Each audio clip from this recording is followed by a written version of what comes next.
The war of the globalists, or whoever you want to call these people, has never, ever stopped. They are continuing without surcease. And for reasons I will never understand, we seem to just be focusing on everything but what I believe needs to be done. I do not believe that the Trump administration, as it approaches 8 days away from its 100th day, that we are doing anything to even remotely scare these people, because nobody, but nobody, has been put into a jail or arrested. Nobody. There have been some people fired. We heard some fired. Remember the thing that Doge came up with you must list 5 things that you've done during the week? That's being refused. Nobody's doing that. Or huge swaths. That's going nowhere. Elon's pretty much saying, thanks a lot, I got to go. Appreciate it. Have a nice day. He's moving on. There's some very good talks about working something out maybe with Russia and Ukraine. Very frankly, I'll be honest with you, I don't think it's any of our business. Sorry. I know nobody wants to hear that. I know nobody cares to hear that. But that's their business. And nobody tells us. Nobody's going and making deals with us. You don't hear somebody saying, hey, listen, you're in the middle of problems with, let's say, Iraq, or, excuse me, what? You're telling us? Oh, no, we tell you. So that's another story. So let me just say something, my friends. Everybody said the other day, don't worry, you got to trust President Trump. I don't know. I'm not liking what I'm seeing here. And you know what I'm saying is true. I don't like it. It's taking too long. It's too long. It's too slow. It's too, what's the word? It's not scary enough. It's not decisive enough. They're not doing the right stuff. Okay. Period. End of discussion. But I want to bring something which is more important to you, because there is, I think, a globalist need, because they just selected an interim head of WEF now that Schwab's gone and with the Pope gone. By the way, the Pope discussion is just completely psychotic. Completely psychotic. Everybody's an expert on Catholicism, on ex cathedra matters, canonical precepts, the synod. Everybody knows everything. It's the Candace Owens thing. Candace Owens all of a sudden is an expert in Zionism, Israel, the Grand Rebbe, Lubavitchers, Hasidim. Oh, she knows everything. She's an absolute, she is a genius. And that's what happens because people become experts in everything. Johnny Mazespaz says, has anybody seen FBI Director Patel? And I don't know. What about Don Bongino? Now, let me explain something to you. If you think that I'm going to sit back and I'm going to be one of these people that says, oh, no, everything the president does is great, you're out of your mind. I've seen this happen before. I don't like what I'm seeing. Pam Bondi was off to a terrible start. This is so weird. How about Kristi Noem walking around with $3,000 in cash? They stole her purse. DHS secretary, how do you steal her purse? This is the most embarrassing thing in the world. This is nuts. So we're going to be talking about specifically one of the most important critical cases before the Supreme Court today for oral arguments, which I want to bring to your attention. And I want you to make sure you pay attention and listen.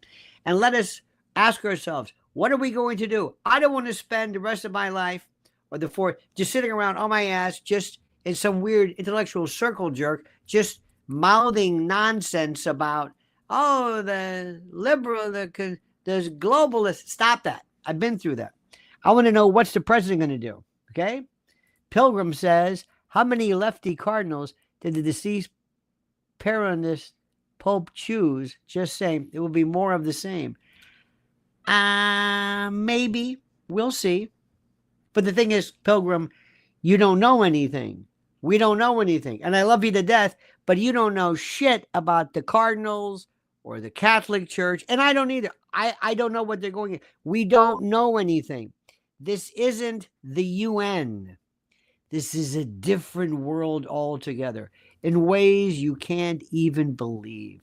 But my friends, before we begin, let's talk about this great word from this great American. You know, when it comes to comfort, support, and a good night's sleep, my friends, My Pillow has revolutionized the way millions of Americans rest their heads with unmatched quality, cutting-edge design, and a commitment to American-made excellence. My Pillow has become a household name. And now with mypillow.com/Lionel, or using the promo code Lionel, you can unlock exclusive discounts and deals that bring comfort and savings right to your doorstep. That's right, my friend. Mike Lindell and the team in My Pillow aren't just selling pillows. They're on a mission to transform the sleep experience with a wide variety of products beyond their signature pillows. Whether you're looking for supportive adjustable pillows, luxurious Giza dream sheets, cozy towel, mattress toppers that cradle your body in comfort, My Pillow offers it all. And with their 60-day money-back guarantee and a 10-year warranty, you can be confident that My Pillow stands behind every product they sell.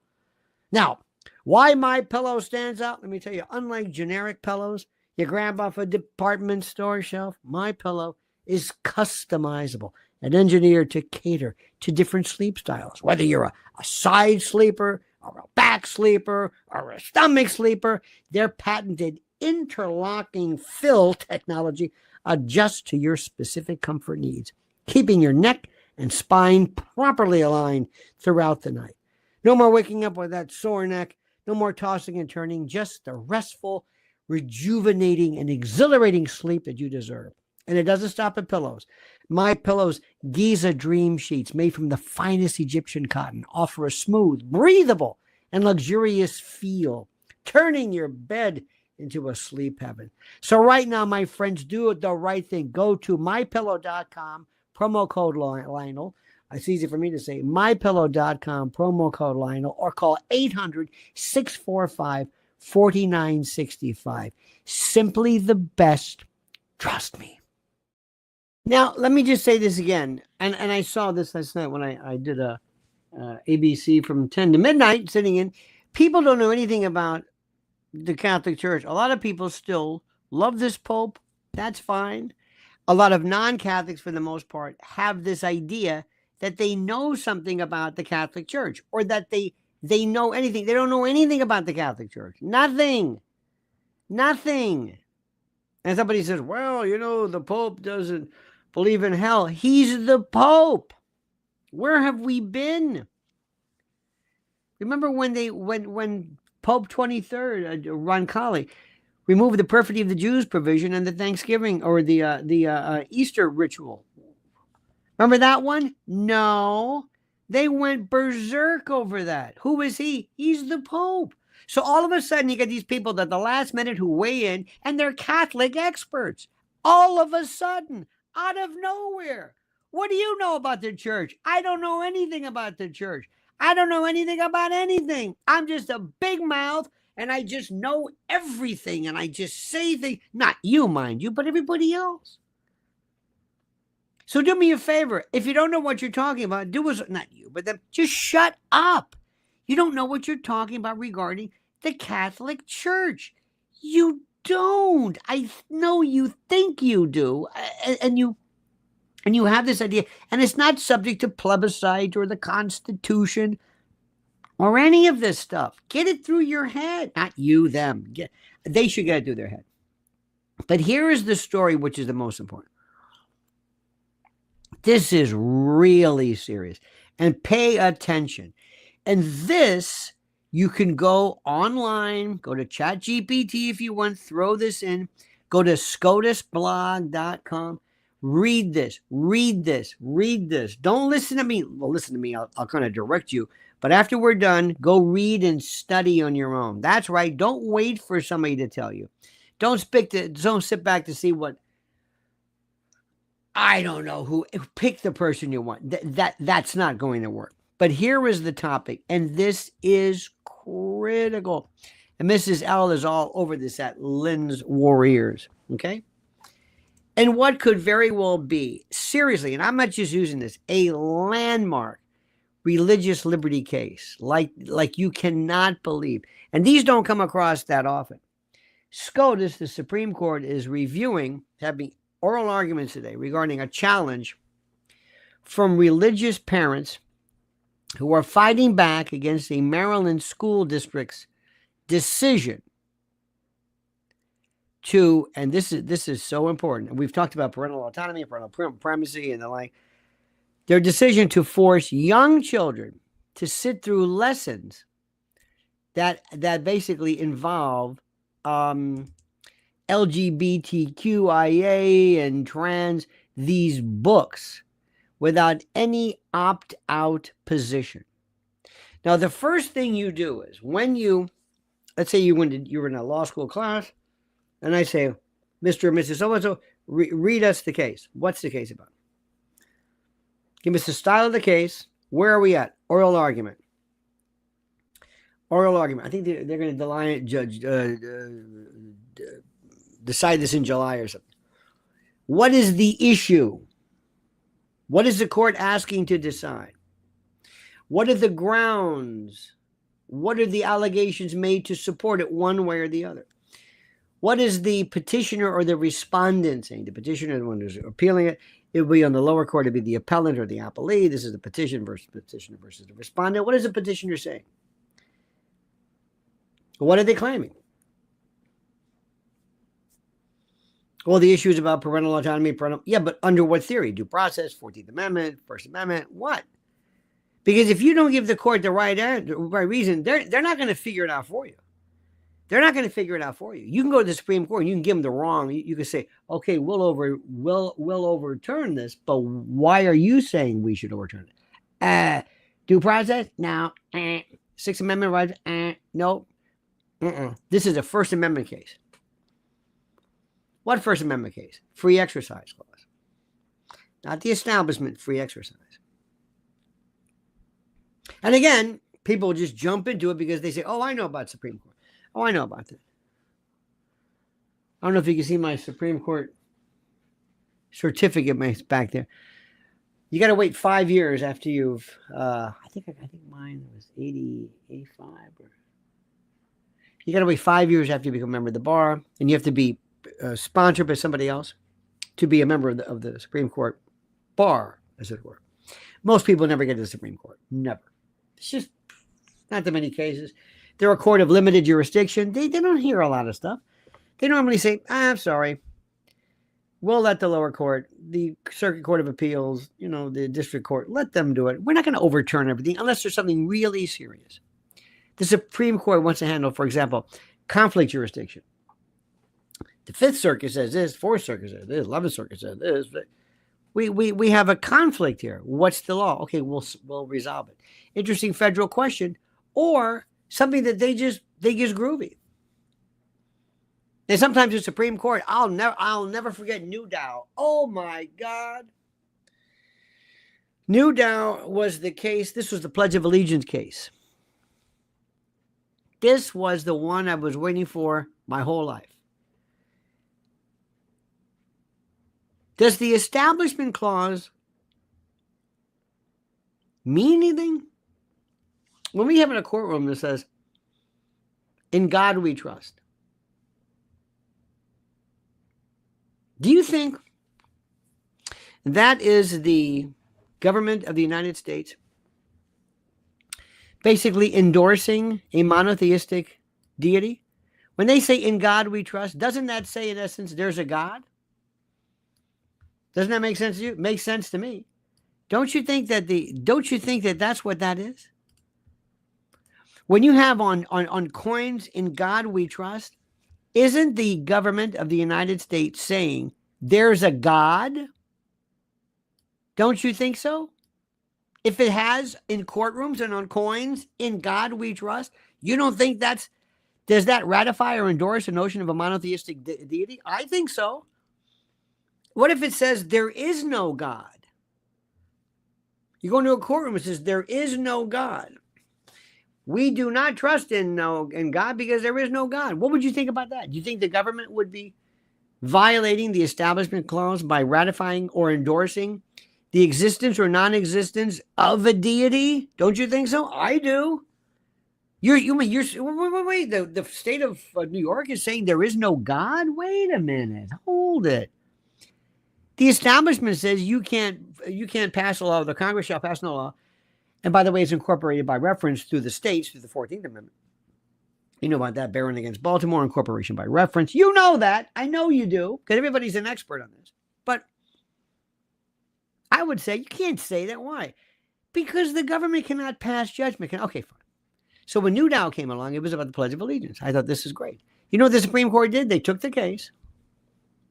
And then they punted. They said, we're not going to answer this because New Dow doesn't have any standing. What?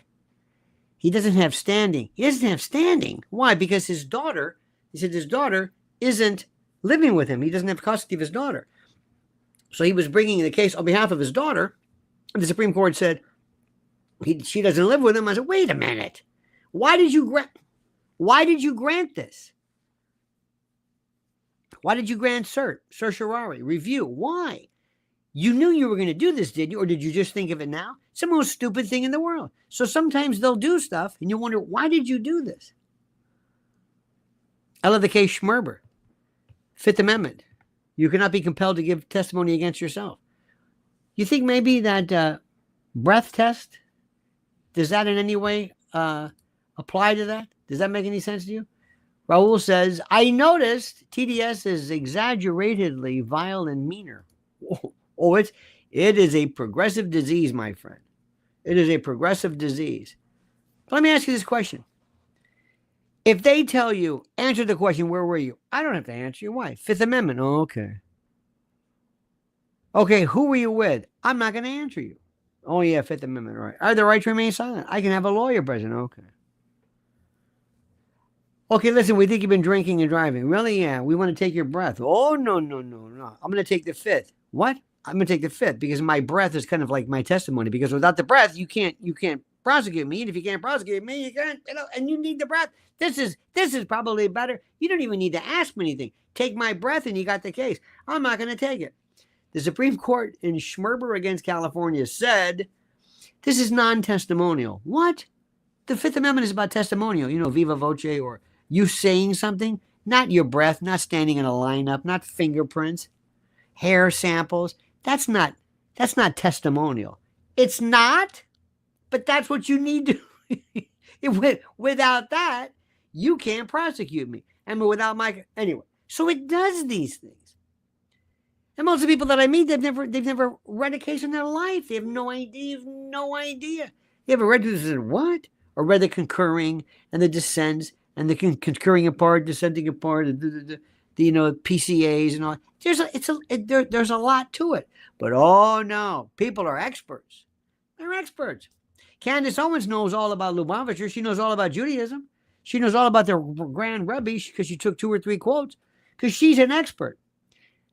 Let's see what she said about Kanye West. She's full of shit, but that's okay. She's interesting.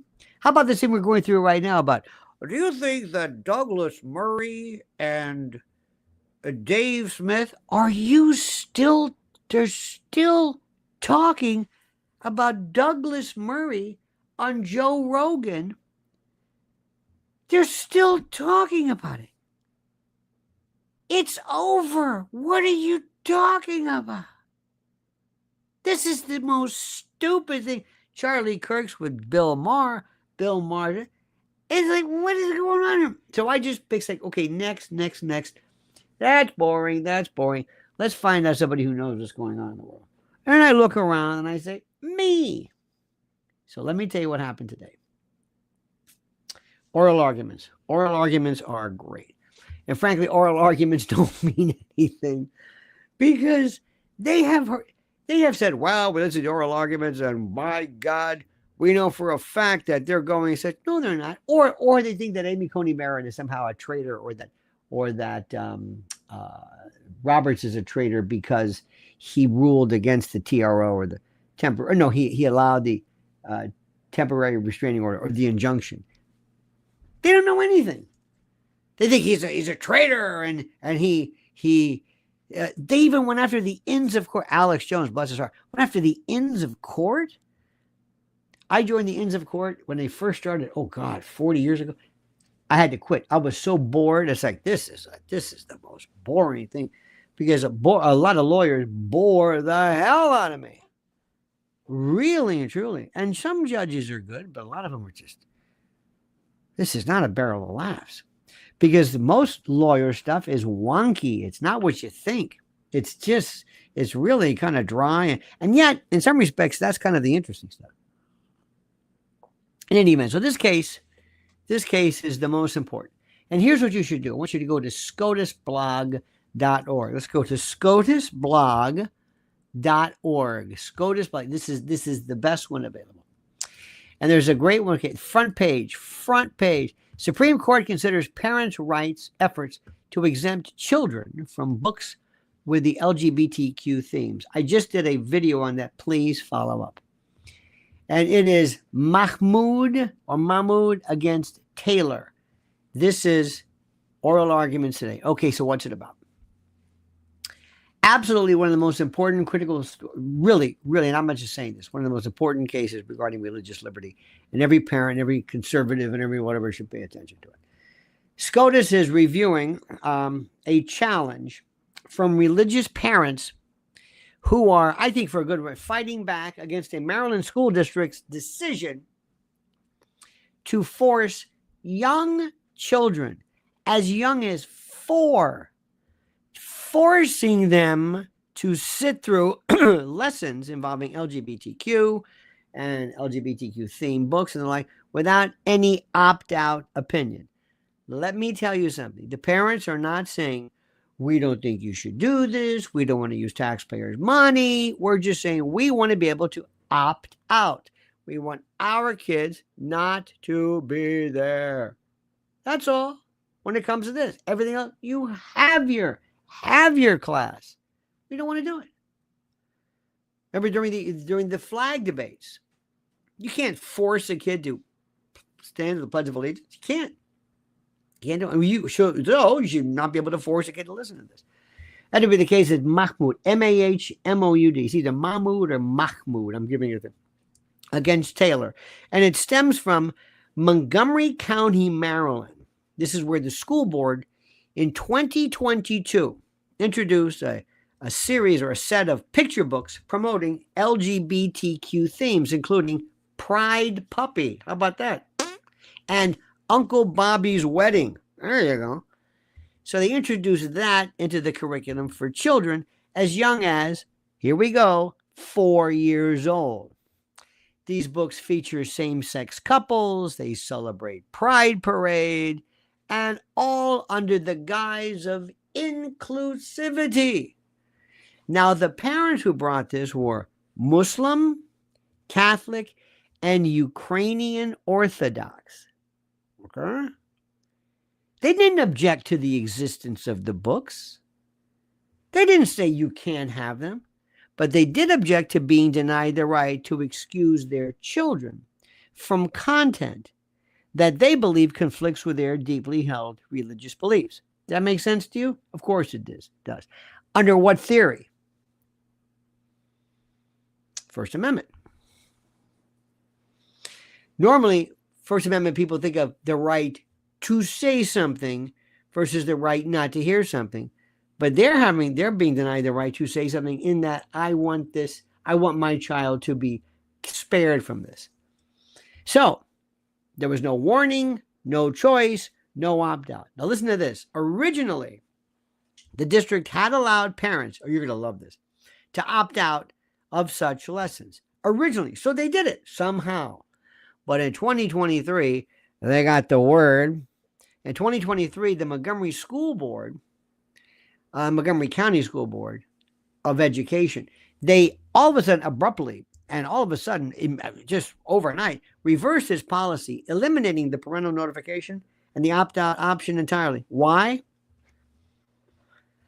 Ready for this? Why? Why'd they change it? How come you could opt out before, but now? Why? They claimed it was too, quote, logistically challenging, unquote, whatever the hell that means.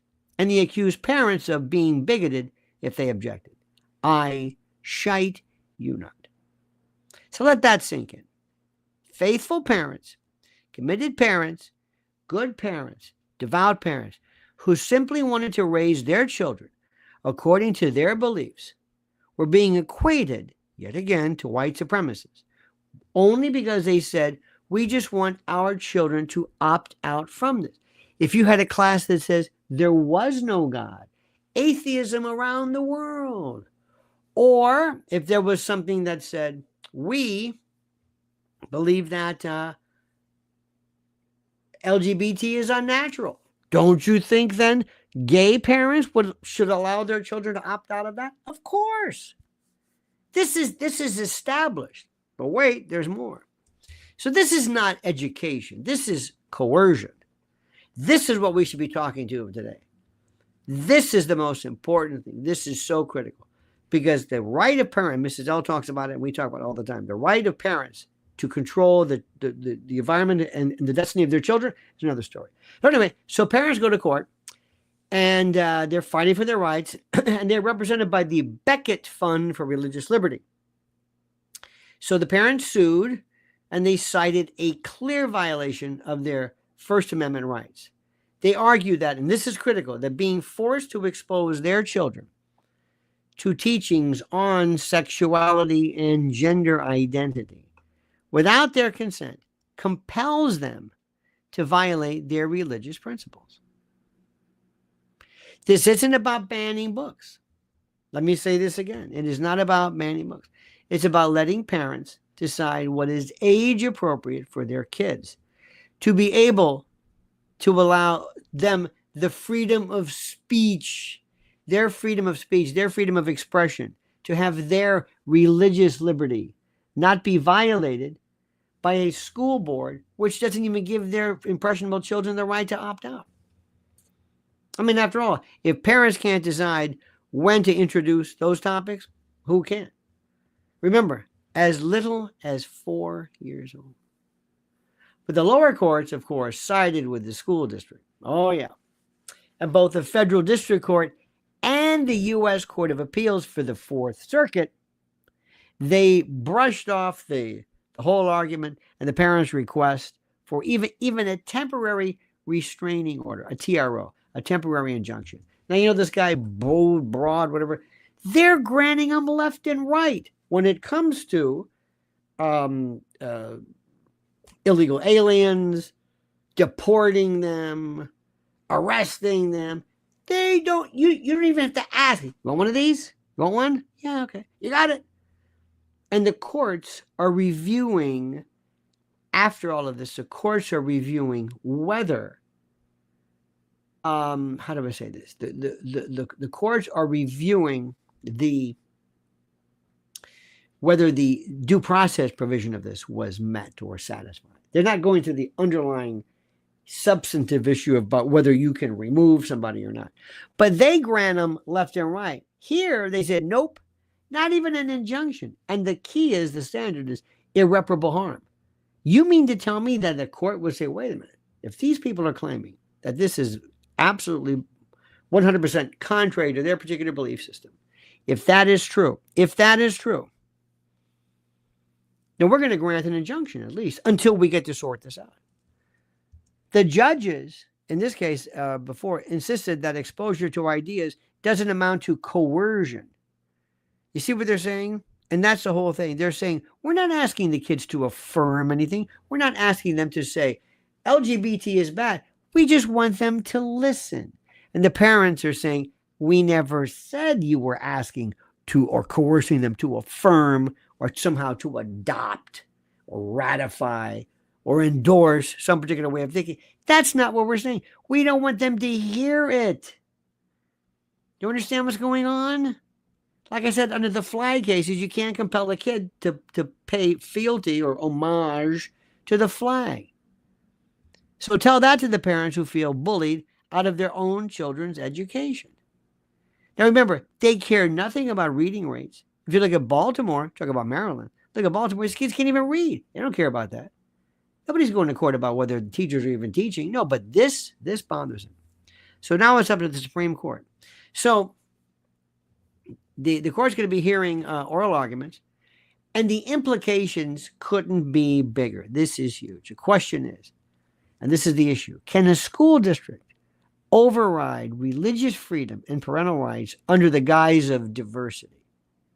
At first, they said, "Well, we changed the object with the we how do I say this? We provided for it. Yes, they could opt out before, but now they can't because of logistical problems." That's just nonsense.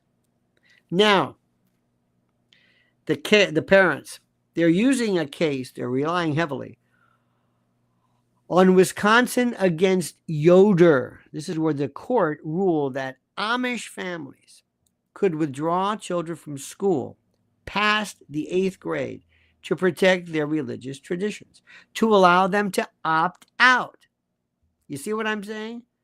They also, this is there's a case of Lukumi Babalu against the city of Hialeah. This is a 1993 Santeria case.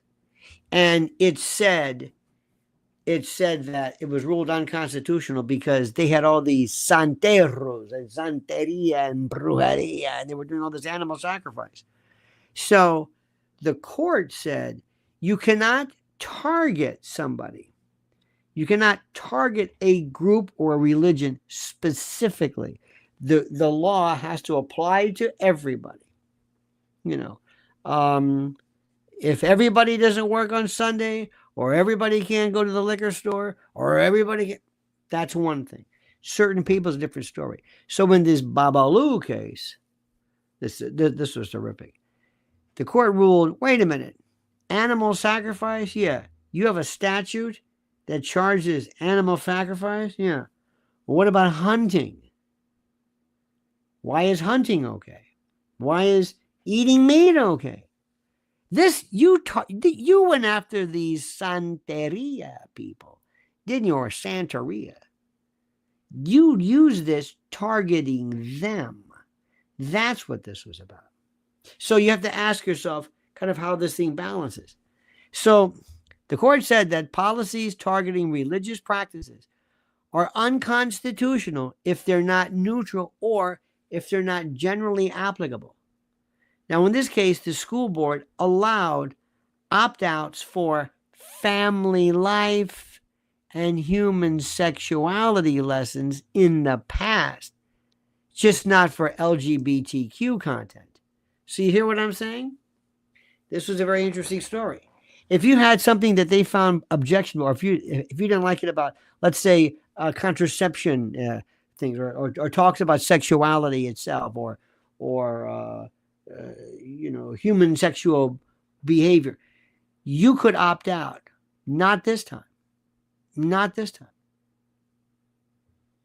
Why? Because it's LGBTQ. So what they're doing this was deliberately targeted. This is what they're suggesting.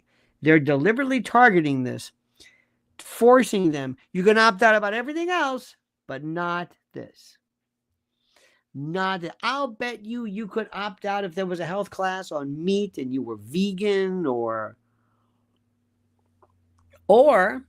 I'll bet you anything if there was a class that said that AIDS and certain communicable STDs are more prevalent in the gay community. I bet you could opt out for that. But pro-gay, pro-LGBT, which acted as a, how do I say this? As a, what am I saying? Something that is a proponent, they didn't like that. So that's selective, and that's biased, and it's wrong, and that's going to be their thing. And I feel very good that this conservative court is going to probably get to the bottom of this. So this also goes to show you government arrogance on full display. I mean, I can't even say this enough. In a brief that was supporting the parents, the Trump administration stated the obvious. And this is what's good. This is from the Solicitor General, so to speak. Denying parents any say in what their kids are exposed to, in effect, forces them to choose between their faith and the public school system. And Acting Solicitor General Sarah Harris said that is textbook interference with the free exercise of religion. You cannot impede somebody. Now, free exercise clauses are The most fantastic cases. They had the case one time of an MTA. This is a subway worker who was a Sikh who had to wear a turban or whatever the particular name of it is. But the rules, OSHA demanded that they wear hard hats, which didn't fit. And also that without a hard hat, the turban itself could become caught in the gears. And how do you deal with that? Do I say, the hell with you, screw you? You want to work for the MTA? You got to wear it. I don't know. This involves balancing tests. There was a time years ago of I remember this. In law school, we had Brother Love. He was part of the Zion Coptics who they wanted to smoke marijuana. This was when it was real marijuana, not this skunk crap you're smoking. Anyway, but this guy came to our law school, and I remember listening to him. I said, how come, why is it that certain drugs are prohibited? Marijuana, peyote, but during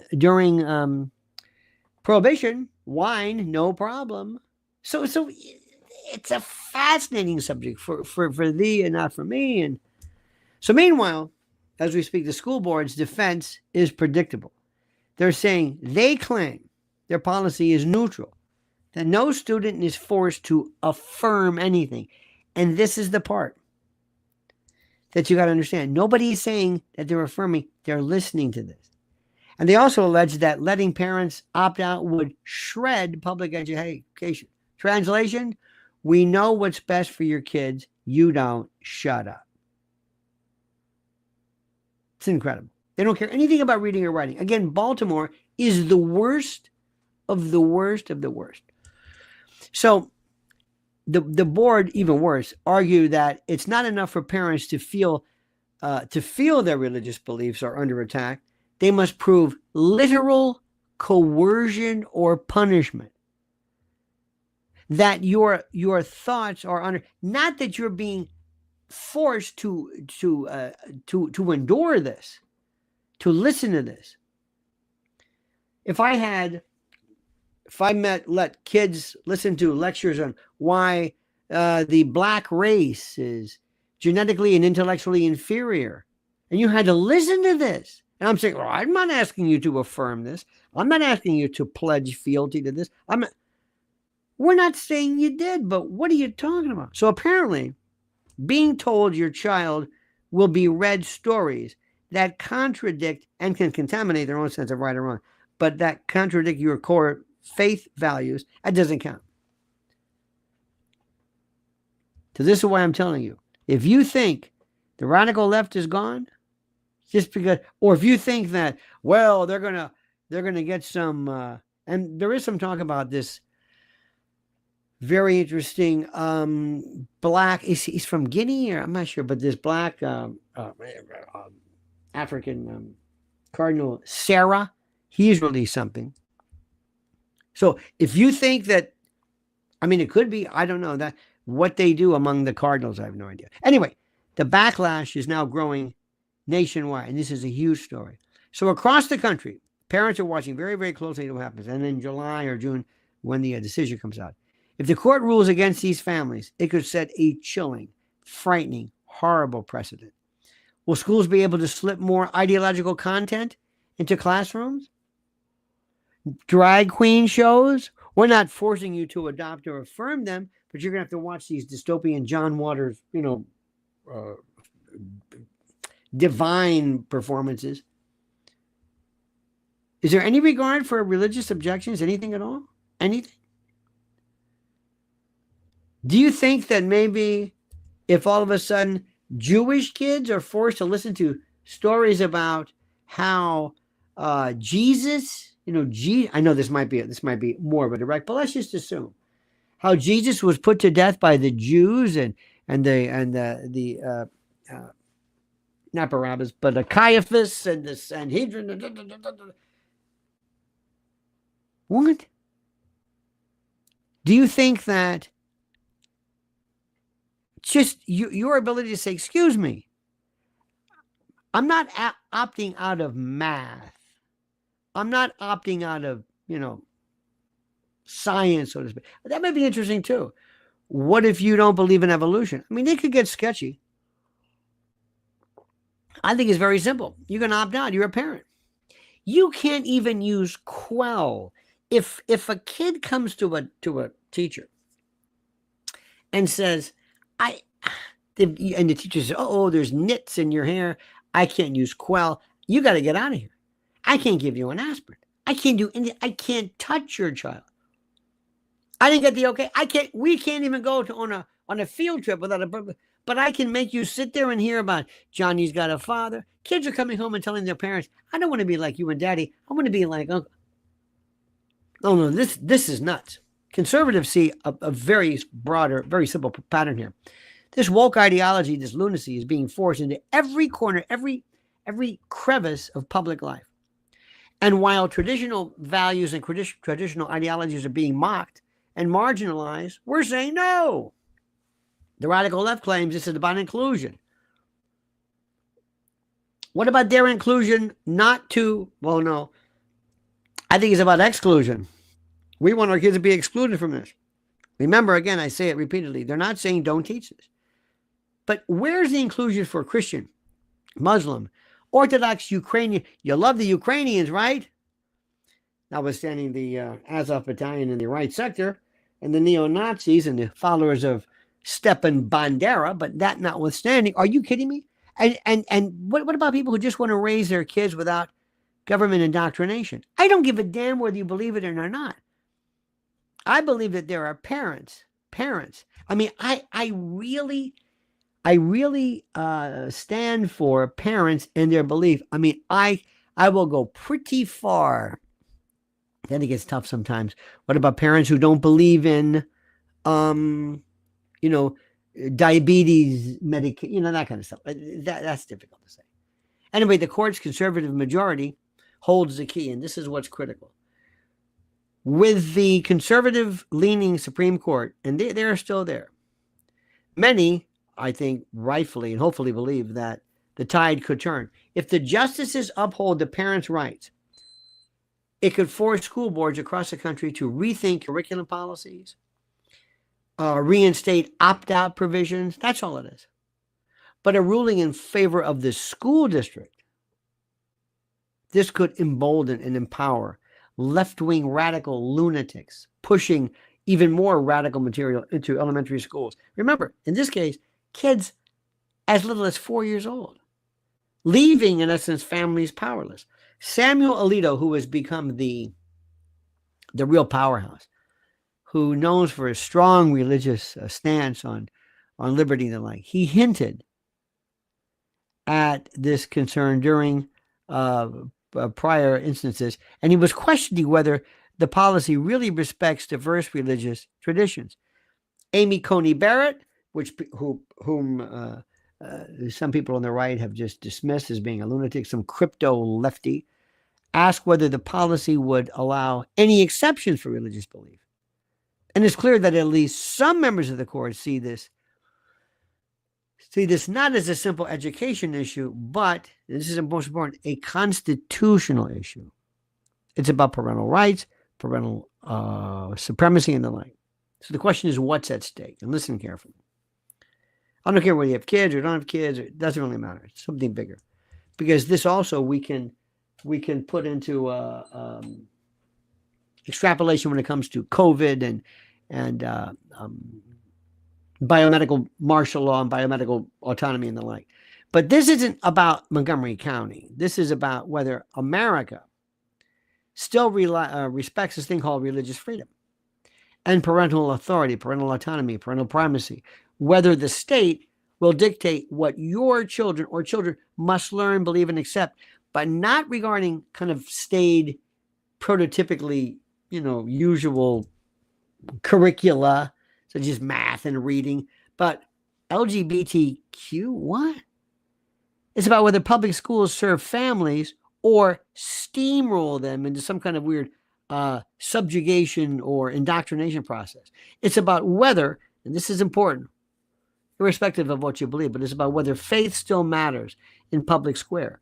It's about whether it trumps administrative, ministerial tyranny, if you will. And it's about whether conservatives and religious adherents are willing to stand up and say, enough is enough. We've had enough of this. So the decision they think is, I think, expected by the end of June or early July. Until then, people like Mrs. L and I are watching across America and waiting and hoping that the Constitution and common sense will prevail. Now understand something. Remember this. This has nothing to do with faith. I've said this repeatedly. Not that I'm proud of it. I'm just trying to clarify. I am not of faith. I have no interest in this because of the Bible or God, or that's not it. The point is, who runs the show? Now, could this perhaps allow a parent to opt out from certain portrayals of history? Maybe. What if there was a teacher who said that slavery was the result of a childish, kind of a simpleton race of people allowing themselves to be subjected to this subjugation and the like, that these people, these slaves, are really just kind of stupid people, and they were basically sold or set up by their own black. And you say, whoa, wait a minute, hold it. That, teaching slavery is one thing, but that? I don't want my kid to hear that. I don't want my kid to hear that. Do you have the right to opt out? I think so. What if there was a teacher who said that Donald Trump is the worst president ever? You don't think you have some say? I think you should be able to, in some respects, you shut the whole school down. But that's not what we're saying. You don't think that you could say, wait a minute. I'm sorry, this is not long division. Why are you even talking about that? I want my kid to read and know how to do math and know how to, be proficient and know some modicum of socialized skills, but not this. This is ridiculous. So my friends, pay deep, deep, deep and careful attention to this. This is absolutely critical. Pilgrim says parents could search out homeschooling co-ops, which is also, but a lot of people, remember, there are folks, some people have 2 jobs. They don't have a lot of money, a lot of resources. I'm tired of always saying, well, you can opt out. Well, you can do this. Well, you can, you don't have to, you can, how do we say this? You can go elsewhere. I said, wait a minute. They're taxpayers. Why don't they have a say? I don't understand this. There was something recently where a while back we went to, it was a Catholic school, and it was a Catholic school. Remember that, honey? They had about Roe against Wade, and after Dobbs came out, and they had these big posters on buildings. A Catholic school, a Catholic private school, basically in support of abortion. The Pope made it very clear. Did I read that right? It was after the Dobbs case. Remember that? Now, whether you like it or not, that's house rule. And there's one thing about Bergoglio. He was pretty adamant about abortion. And by the way, that was considered a mortal sin. And you can get excommunicated for an abortion. Believe it or not. Though they haven't done that in a while. So it comes down to this, my friends. It's about house rules. That's simple. So, Pilgrim and Raul, thank you so much. And Johnny Maz, the Spaz, thank you. And thank you for listening. Make sure you pay very deep attention, very clear attention to Mrs. L and Lynn's Warriors. Follow her on YouTube. She has interviews that are absolutely scintillating. And I don't use that term lightly. Follow her at Lynn's Warriors. Also follow her on YouTube, or not YouTube, well, YouTube, yes, but X for Lynn's Warriors as well. Christian Janus, by the way, in a form of monetary unit that nobody's ever heard of, Filipino Krugerrands, says, our teacher told us that slaves had to exaggerate their condition in order to receive sympathy from the Northerners that they had escaped to. Well, I can see not going, the Alex Haley contingent would not necessarily have appreciated that. But I thank you, sir. All right, so follow her on X and YouTube. And also make sure you go to I have a brand new video coming up on our sister station, ours at Lionel Legal, and make sure you are still subscribed to Lionel Nation. All right, dear friends, have a great and a glorious day. Thank you so much for being a part of this. Thank you so much for this. Have a beauteous day. And until then, remember, the monkey's dead. The show's over. Sue ya. Da-da.